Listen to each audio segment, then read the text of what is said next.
গল্পের শিরোনাম ডিজিটাল গরু ও সার্টিফিকেট রাজনীতি। শহর থেকে একটু দূরে নীলু মিয়ার খামারে এখন এলাহি কাণ্ড। নীলু মিয়া তার প্রিয় গরু লালুর জন্য একটা অফিশিয়াল বার্থ সার্টিফিকেট বের করেছে। লালুর গলায় সেই ল্যামিনেট করা সার্টিফিকেট ঝুলছে, আর লালু সেটা দেখিয়ে মনের সুখে জাবর কাটছে। ভিডিওটা শুরু হলো এভাবেই, ক্যামেরা একদম লালুর নাকের ডগায় নিয়ে নীলু বলছে, দাঁড়াও দাঁড়াও, ভিডিওটা স্কিপ করো না ভাই। জীবনে তো অনেক নেতার বাপের নাম শুনেছো, আজ দেখাবো পশুর জন্ম সার্টিফিকেট। শুধু লালুর নাম নেই, লালুর বাবা কালু ষাঁড় আর মা ধলিগাভীর নামও সিল মোহর দিয়ে লেখা। ডিজিটাল বাংলাদেশ বলে কথা। ভিডিওটা সোশ্যাল মিডিয়ায় আপলোড হতেই কমেন্টের বন্যা বয়ে গেল। সিচুয়েশনটা বুঝো।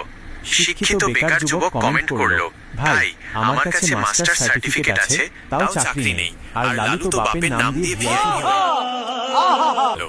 রাজনীতিবিদরা নড়ে চড়ে বসলেন। তারা ভাবলেন, আরে গরুর যদি বংশ পরিচয় আর সার্টিফিকেট থাকে, তাহলে তো তাকে ভোটার তালিকায় তোলাও সময় লাগে।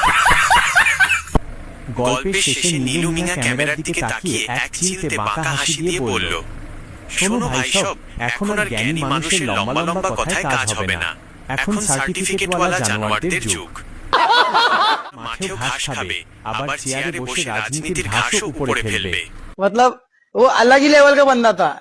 সার্টিফিকেটটা কেমন লাগলো কমেন্টে জানিয়ে যাও।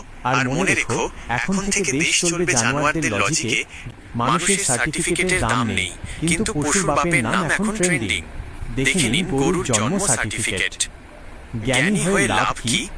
তার চেয়ে জানোয়ারদের রাজনীতিতে যোগ দেওয়াই ভালো। কি বলেন আপনারা? কমেন্টে ঝাল মিটিয়ে যান।